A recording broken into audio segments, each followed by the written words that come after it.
Hello students, welcome back to my YouTube channel. ನಾನು ನಿಮಗೆ ಇವತ್ತಿನ ವಿಡಿಯೋದಲ್ಲಿ ನಂಬರ್ ಸೀರೀಸ್ನಲ್ಲಿ ಪ್ರಾಬ್ಲಮ್ ಹೇಗೆ ಮಾಡಬೇಕು ಅನ್ನೋದನ್ನು ತಿಳಿಸ್ಕೊಡ್ತಾ ಇದ್ದೀನಿ. ಸೊ ಕ್ವಶನ್ ಹೇಗೆ ಕೊಡ್ತಾರೆ ಅಂತಂದರೆ, ಒಂದು ಸೀರೀಸಲ್ಲಿ ನಂಬರನ್ನು ಕೊಟ್ಟಿರ್ತಾರೆ. ಸೊ ಮುಂದಿನ ನಂಬರ್ ಯಾವುದು ಅನ್ನೋದನ್ನು ನೀವು ಐಡೆಂಟಿಫೈ ಮಾಡಬೇಕು. ಸೊ ಪ್ರಾಬ್ಲಮ್ ಮಾಡೋದು ಹೇಗೆ ಅಂತಂದರೆ, ನೀವು ಎಲ್ಲ ಥರನೂ ಯೋಚನೆ ಮಾಡಬೇಕು. ಸೆಕೆಂಡ್ ನಂಬರ್ ಮತ್ತು ಥರ್ಡ್ ನಂಬರ್ ಹೇಗೆ ಬಂತು ಅಂತ ನೀವು ಐಡೆಂಟಿಫೈ ಮಾಡಿದರೆ, ದೆನ್ ಈಗ ಕೇಳಿರೋಂಥ ನಂಬರ್ ಯಾವುದು ಅನ್ನೋದನ್ನು ನೀವು ಈಸಿಯಾಗಿ ಫೈಂಡ್ ಔಟ್ ಮಾಡ್ಬೋದು. ಫಸ್ಟು ಸೆಕೆಂಡ್ ನಂಬರ್ ಮತ್ತು ಥರ್ಡ್ ನಂಬರ್ ಹೇಗೆ ಬಂತು ಎಲ್ಲ ಥರನೂ ನೀವು ಯೋಚನೆ ಮಾಡಬೇಕು. First number, second number, third number ಹೇಗೆ ಲಿಂಕ್ ಆಗಿದೆ. ಸ್ಕ್ವೇರ್ ಕೊಟ್ಟಿರ್ಬೋದು ಕ್ವಶನಲ್ಲಿ, ಅಥವಾ ಮಲ್ಟಿಪ್ಲೈ ಬೈ 2 ಕೊಟ್ಟಿರ್ಬೋದು, ಅಥವಾ ಮಲ್ಟಿಪ್ಲೈ ಬೈ 3 ಕೊಟ್ಟಿರ್ಬೋದು. ಎಲ್ಲ ಥರನೂ ನೀವು ಯೋಚನೆ ಮಾಡಬೇಕು. ಕೆಲವೊಂದು ಸರಿ ಫಸ್ಟ್ ನಂಬರಿಗೆ ಸೆಕೆಂಡ್ ನಂಬರಿಗೆ ಲಿಂಕೇ ಇರಲ್ಲ, ಅವಾಗ ಫಸ್ಟ್ ನಂಬರಿಗೆ ಥರ್ಡ್ ನಂಬರಿಗೆ ಲಿಂಕ್ ಮಾಡಿ ನೋಡಬೇಕು. ದೆನ್ ಡಿಫ್ರೆನ್ಸ್ ಎಲ್ಲದರಲ್ಲೂ ಒಂದೇ ಥರ ಡಿಫ್ರೆನ್ಸ್ ಬರೋ ಹಾಗೆ ಕೊಟ್ಟಿರ್ಬೋದು. ಎಲ್ಲದಕ್ಕೂ ಡಿಫ್ರೆನ್ಸ್ 2 2 2 ಹಾಗಬೇಕಾದ್ರೂ ಕೊಟ್ಟಿರ್ಬೋದು, ಅಥವಾ ಡಿಫ್ರೆನ್ಸ್ ಡಬಲ್ ಆಗ್ತಾ ಹಾಗಬೇಕಾದ್ರೂ ಕೊಟ್ಟಿರ್ಬೋದು. ನೀವು ಎಲ್ಲ ಥರನೂ ಯೋಚನೆ ಮಾಡಬೇಕು. ಫಸ್ಟು ನಿಮಗೆ ಸೆಕೆಂಡ್ ನಂಬರ್, ಥರ್ಡ್ ನಂಬರ್ ಹೇಗೆ ಬಂತು ಅಂತ ಗೊತ್ತಾದರೆ ಮಾತ್ರ ದೆನ್ ಸೀರೀಸ್ ಕಂಪ್ಲೀಟ್ ಮಾಡಲಿಕ್ಕೆ ಗೊತ್ತಾಗುತ್ತೆ. ಸೊ ಈಗ ಕೊಟ್ಟಿರುವಂಥ ಕ್ವಶನ್ನಲ್ಲಿ 1 ಇದೆ, 4 ಇದೆ, 9 ಇದೆ, 16 ಇದೆ, 25 ಇದೆ. ಸೊ ಈಗ ಹೇಗೆ ಕೊಟ್ಟಿದ್ದಾರೆ ಅನ್ನೋದನ್ನು ನೀವು ಫಸ್ಟು ಐಡೆಂಟಿಫೈ ಮಾಡಬೇಕು. ನೋಡಿ, ಫಸ್ಟ್ ಕೊಟ್ಟಿರುವಂಥದ್ದು 1 ಸ್ಕ್ವೇರ್. 1 ಸ್ಕ್ವೇರ್ ಅಂದರೆ 1 ಇಂಟು 1. 1 ಇಂಟು 1 ಆನ್ಸರ್ ಏನು? 1. ನೆಕ್ಸ್ಟ್ ಕೊಟ್ಟಿರೋದು 2 ಸ್ಕ್ವೇರ್. 2 2 4. ನೆಕ್ಸ್ಟ್ ಕೊಟ್ಟಿರೋದು 3 ಸ್ಕ್ವೇರ್. 3 3 9. Next 4 square. 4 4 16. ನೆಕ್ಸ್ಟ್ ಕೊಟ್ಟಿರೋದು 5 ಸ್ಕ್ವೇರ್. 5 5 25. ಹಾಗಾದರೆ ನೀವು ಬರೀಬೇಕಾಗಿರೋದೇನು? ಫಸ್ಟ್ ಕೊಟ್ಟಿರೋದು 1 square, next 2 square, next 3 square, next 4 square, 5 square. ನೀವು ಬರೀಬೇಕಾಗಿರೋದು 6 ಸ್ಕ್ವೇರಿನ ನಂಬರ್ ಬರೀಬೇಕು. 6 ಸ್ಕ್ವೇರ್ ಅಂತಂದರೆ 6 2 ಅಲ್ಲ, 6 ಇಂಟು 6. Answer is 36. ಎಕ್ಸಾಮ್ನಲ್ಲಿ ನಿಮಗೆ ಆಪ್ಷನ್ಸ್ ಕೊಟ್ಟಿರ್ತಾರೆ, ಬಟ್ ನಿಮಗೆ ಆಪ್ಷನ್ಸ್ ಇಲ್ಲದೇನೂ ನೀವು ಪ್ರಾಬ್ಲಮ್ ಮಾಡಲಿಕ್ಕೆ ಕಲಿಬೇಕು. ನೆಕ್ಸ್ಟ್ ಕ್ವಶನಿಗೆ ಹೋಗೋಣ. ನೆಕ್ಸ್ಟ್ ಹೇಗೆ ಕೊಟ್ಟಿದ್ದಾರೆ? 2 ಇದೆ, 4 ಇದೆ, 8 ಇದೆ, 16 ಇದೆ. ಸೊ ಫಸ್ಟ್ ನೋಡಿ, 2 ಮತ್ತು 4 ಎರಡರ ಮಗ್ಗಿಯಲ್ಲಿ 4 ಬರುತ್ತೆ. 2 2 4. 4 ಮಗ್ಗಿಲೂ 8 ಬರುತ್ತೆ. ಸೊ ನಿಮಗೆ ಇಲ್ಲಿ ಹೇಗೆ ಲಿಂಕ್ ಹೇಗಿದೆ ಅನ್ನೋದನ್ನು ನೀವು ಫಸ್ಟ್ ಐಡೆಂಟಿಫೈ ಮಾಡಬೇಕು. 2 2 4. So into 2. ದೆನ್ 4 2 8. ಇಂಟು 2ನೇ ಇದೆ. 8 2 16. ಇಂಟು 2ನೇ ಇದೆ. ಸೊ ಅದನ್ನೇ ಕಂಟಿನ್ಯೂ ಮಾಡಿದ್ರೆ ಆಯಿತು. 16 2 2 2 4. 4 2 8. 8 2 16. 16 2 32. Answer is 32. ಸೊ ನೆಕ್ಸ್ಟ್ ಕ್ವಶನ್ನಲ್ಲಿ ನೋಡಿ, 16 ಇದೆ, 33 ಇದೆ, 65 ಇದೆ, 131 ಇದೆ. ಹಾಗಾದರೆ ನೆಕ್ಸ್ಟ್ ಬರೋ ನಂಬರ್ ಯಾವುದು? ಸೊ 16 2 32. ಸೊ ಇಂಟು 2 ಮಾಡಿದಾಗ 32 ಬರುತ್ತೆ. ಬಟ್ ಇಲ್ಲಿ 33 ಇದೆ, ಸೊ +1.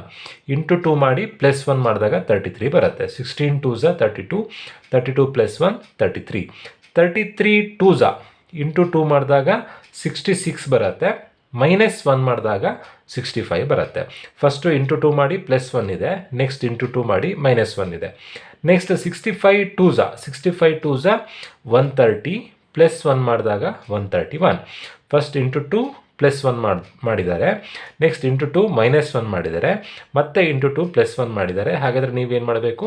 ಇಂಟು 2 ಮಾಡಿ -1 ಮಾಡಬೇಕು. First into 2 +1, next into 2 -1, next into 2 +1, ಈಗ ಇಂಟು 2 -1. ಇದ್ರ ಕಂಟಿನ್ಯೂಯೇಷನ್. ಸೊ 131 ಇಂಟು 2 ಮಾಡಿದಾಗ 262 ಆಗುತ್ತೆ. 262 -1 ಮಾಡಿದ್ರೆ ನಿಮಗೆ ಆನ್ಸರ್ ಸಿಗುತ್ತೆ. 262 -1 ಅಂತಂದರೆ ಆನ್ಸರ್ ಈಸ್ 261. ನೆಕ್ಸ್ಟ್ 10 ಇದೆ, 5 ಇದೆ, 13 ಇದೆ, 10 ಇದೆ, 16 ಇದೆ, 20 ಇದೆ, 19 ಇದೆ. ಸೊ ಕೆಲವೊಂದು ಸತಿ ಹೇಗಿರುತ್ತೆ ಅಂತಂದರೆ, ಫಸ್ಟ್ ನಂಬರಿಗೆ ಸೆಕೆಂಡ್ ನಂಬರಿಗೆ ಲಿಂಕ್ ಇರಲ್ಲ, ಫಸ್ಟ್ ನಂಬರಿಗೆ ಥರ್ಡ್ ನಂಬರಿಗೆ ಲಿಂಕ್ ಇರುತ್ತೆ. 1 ನಂಬರ್ ಬಿಟ್ಟು 1 ನಂಬರ್ ಆ ಥರದಲ್ಲಿ ಕೊಟ್ಟಿರ್ತಾರೆ. ಸೊ ಅದ್ರ ಪ್ರಕಾರ ನೀವು ಪ್ರಾಬ್ಲಮ್ ಮಾಡ್ತಾ ಹೋಗಬೇಕು. ಸೊ ಇಲ್ಲಿ ನೋಡಿ ಹೇಗೆ ಕೊಟ್ಟಿದ್ದಾರೆ ಅಂತಂದರೆ, 10 ಇದೆ, 10 + 3 13. 13 + 3 16. 16 + 3 19. ಬಟ್ ನೀವು ಬರೀಬೇಕಾಗಿರೋದು ಆ ಸೀರೀಸಿನ ನಂಬರ್ ಅಲ್ಲ, ಸೆಕೆಂಡ್ ಸೀರೀಸಿನ ನಂಬರ್. 5 5 2 10, 10 2 20, 22 ಆನ್ಸರ್ ಎಷ್ಟು? 40.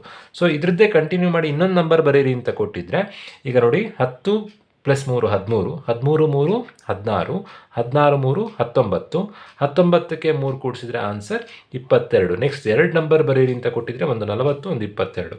40 ಹೇಗೆ ಬಂತು, 5 2 10, 10 2 20, 22 40. 22 ಹೇಗೆ ಬಂತು, 10 + 3 13, 13 3 16, 16 3 19, 19 3 22. ಸೊ ಈಗ ಕೊಟ್ಟಿರೋದು ನೆಕ್ಸ್ಟ್ ನಂಬರ್. ಸೊ ಯಾವ ಸೀರೀಸ್, ಸೆಕೆಂಡ್ ಸೀರೀಸಿನ ನಂಬರ್ ಕೊಟ್ಟಿದ್ದಾರೆ ಅಂದರೆ ಸೆಕೆಂಡ್ ನಂಬರ್ ಇದೆಯಲ್ವಾ ಅದರದ್ದು ಕಂಟಿನ್ಯೂಷನ್ ಕೊಟ್ಟಿದ್ದಾರೆ. 5 2 10, 10 2 20, 20 2 40. Answer is 40. ಸೊ ನೆಕ್ಸ್ಟ್ ಕೊಟ್ಟಿರೋಂಥ ಕ್ವಶನ್ ನೋಡೋಣ. 4 ಇದೆ. 4 ಅಂತಂದರೆ 2ರ ಮಧ್ಯೆಯಲ್ಲಿ 4 ಬರುತ್ತಾ? ಎಸ್. 2 2 4. ದೆನ್ 12 ಇದೆ. 4 3 12. ನೆಕ್ಸ್ಟ್ 48 ಇದೆ. 12 4 48. ಸೊ ಹೀಗೆ ನಿಮಗೆ ಹೇಗೆ ಬಂತು ಅನ್ನೋದನ್ನು ನೀವು ಫಸ್ಟ್ ಐಡೆಂಟಿಫೈ ಮಾಡಬೇಕು. ಸೊ ಇಲ್ಲಿ ನೋಡಿ ನಿಮಗೆ ಕ್ಲಿಯರಾಗಿ ಕ್ಲೂ ಸಿಗುತ್ತೆ. 2 2 4, 4 3 12, 12 4 48. ಹಾಗಾದರೆ 48 5 ಮಾಡಿ ನೀವು ಇಲ್ಲಿ ನಂಬರ್ ಬರೆದ್ರೆ ಆಯಿತು. 48 5 ಹೇಗಾಗುತ್ತೆ? 5 4 20, 200, 8 5 40. Answer is 240. ಸೊ ಈ ಥರದಲ್ಲಿ ನೀವು ಪ್ರಾಬ್ಲಮ್ ನೆಕ್ಸ್ಟ್ ಬರುವಂಥ ನಂಬರ್ ಯಾವುದು ಅಂತ ಐಡೆಂಟಿಫೈ ಮಾಡಬೇಕು. ಸೊ ನೆಕ್ಸ್ಟ್ ಇಲ್ಲೂ ನೋಡಿ 8 ಇದೆ, 7 ಇದೆ, 11 ಇದೆ. ನಿಮಗೆ ನಂಬರ್ ನೋಡಿದ ತಕ್ಷಣ ಗೊತ್ತಾಗಬೇಕು. ಕೆಲವೊಂದು ಸತಿ ಈಗ ಇಲ್ಲಿ ನೋಡಿ 10 ಮತ್ತು 5 ಇದೆ, ಇಲ್ಲಿ 8 ಇದೆ, 7 ಇದೆ. ಸೊ ಜಾಸ್ತಿ ಆಗ್ತಾ ಹೋದರೆ ನೀವು ಮಲ್ಟಿಪ್ಲೈ ಮಾಡಿದಾಗ ಆ ನಂಬರ್ ಸಿಗುತ್ತೆ ಅಂತ ಈಸಿಯಾಗಿ ಐಡೆಂಟಿಫೈ ಮಾಡ್ಬೋದು. ಬಟ್ ಕಮ್ಮಿ ಆಗ್ತಿದ್ರೆ ಏನು ಅಂತ ಅರ್ಥ, ಆ ನಂಬರಿಗೂ ಲಿಂಕ್ ಇಲ್ಲ ಅಂತ. ಸೊ ನೀವು ಫಸ್ಟ್ ನಂಬರಿಗೆ ಥರ್ಡ್ ನಂಬರಿಗೆ ಲಿಂಕ್ ಮಾಡ್ತಾ ಹೋಗಬೇಕು. ಆವಾಗ ನೀವು ಈಸಿಯಾಗಿ ಪ್ರಾಬ್ಲಮ್ ಮಾಡ್ಬೋದು. ಸೊ ಇಲ್ಲಿರುವಂಥದ್ದು ಅದೇ ಥರನೇ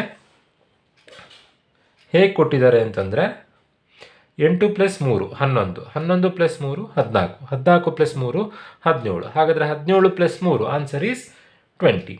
ಅಕಸ್ಮಾತ್ ಇಲ್ಲೇನಾದರೂ ಈಗ 20 ಅವರೇ ಕೊಟ್ಟು ನೆಕ್ಸ್ಟ್ ನಂಬರ್ ಯಾವುದು ಅಂತ ಐಡೆಂಟಿಫೈ ಮಾಡಲಿಕ್ಕೆ ಕೊಟ್ಟಿದ್ರೆ 7 5 12, 12 5 17, 17 5 22, 22 + 5 27. ಇಲ್ಲಿ ಆನ್ಸರ್ ಹೇಗೆ ಬಂದಿದೆ ಅಂತಂದರೆ 8ಕ್ಕೆ 3 ಕೂಡಿಸಿದಾಗ 11 ಬರುತ್ತೆ, 11ಕ್ಕೆ 3 ಕೂಡಿಸಿದಾಗ 14 ಬರುತ್ತೆ, 14ಕ್ಕೆ 3 ಕೂಡಿಸಿದಾಗ 17 ಬರುತ್ತೆ. ಹಾಗಾದರೆ 17ಕ್ಕೆ 3 ಕೂಡಿಸಿದ್ರೆ ಎಷ್ಟಾಗುತ್ತೆ? 20 ಆಗುತ್ತೆ. ಒಂದು ವೇಳೆ ಈ 20 ಅವರೇ ಕೊಟ್ಟು ನೆಕ್ಸ್ಟ್ ನಂಬರ್ ಫೈಂಡ್ ಔಟ್ ಮಾಡಿ ಅಂತ ಕೊಟ್ಟಿದ್ರೆ 7 + 5 12, 12 + 5 17, 17 + 5 22, 22 + 5 ನೆಕ್ಸ್ಟ್ ನಂಬರ್ ಯಾವುದು ಅಂತ ಫೈಂಡ್ ಔಟ್ ಮಾಡಿ ಅಂತ ಕೊಟ್ಟಿದ್ರೆ ಆನ್ಸರ್ 27 ಆಗ್ತಿತ್ತು. ಸೊ ನೀವು ಈ ಥರದಲ್ಲಿ ಎಲ್ಲ ಥರನೂ ಥಿಂಕ್ ಮಾಡಬೇಕು. ಕ್ಯೂಬ್ ಬೇಕಾದರೂ ಕೊಡ್ಬೋದು. ಕ್ಯೂಬ್ ಅಂತಂದರೆ ಹೇಗೆ ಕೊಡ್ಬೋದು? 1 ಕೊಡ್ತಾರೆ, ದೆನ್ 3 3 9, ದೆನ್ ಕ್ಯೂಬ್ ಅಂತಂದರೆ 1 ಕ್ಯೂಬ್, 1 × 1 × 1 1, 2 ಕ್ಯೂಬ್, 2 × 2 × 2, 2 2 4, 4 2 8, ದೆನ್ 3 × 3 × 3, 3 3 9, 9 3 27. ನೆಕ್ಸ್ಟ್ ಬರೋ ನಂಬರ್ ಯಾವುದು? ಸೊ ಇದು 1 ಹೇಗೆ ಬಂತು? 1 ಕ್ಯೂಬು. 8 ಹೇಗೆ ಬಂತು? 2 ಕ್ಯೂಬು. 27 ಹೇಗೆ ಬಂತು? 3 ಕ್ಯೂಬು. ಹಾಗಾದರೆ ನೆಕ್ಸ್ಟ್ ಇರೋ ನಂಬರ್ ಯಾವುದು? 4 ಕ್ಯೂಬ್. 4 ಕ್ಯೂಬ್ ಅಂತಂದರೆ ಏನು? 4 × 4 × 4, 4 4 16, 16 4 64. ಸೊ ನೀವು ಎಲ್ಲ ಥರನೂ ಯೋಚನೆ ಮಾಡಿದಾಗ ನೀವು ನಂಬರ್ ಸೀರೀಸ್ನಲ್ಲಿ ಫಸ್ಟ್ ನೀವು ಐಡೆಂಟಿಫೈ ಮಾಡಬೇಕಾಗಿರೋದು ಫಸ್ಟ್ ಇರುವಂಥ 3 ನಂಬರ್ ಹೇಗೆ ಬಂತು ಅಂತ ಗೊತ್ತಾದರೆ ನಿಮಗೆ ಉಳಿದಿರುವಂಥ ನಂಬರ್ ಫಿಲ್ ಮಾಡಲಿಕ್ಕೆ ನಿಮಗೆ ಗೊತ್ತಾಗುತ್ತೆ. ಹೋಪ್ ಎಲ್ರಿಗೂ ವಿಡಿಯೋ ಅರ್ಥ ಆಗಿದೆ ಅಂತ ಅಂದ್ಕೊಳ್ತಾ ವಿಡಿಯೋ ಮುಗಿಸ್ತಾ ಇದ್ದೀನಿ. Thank you.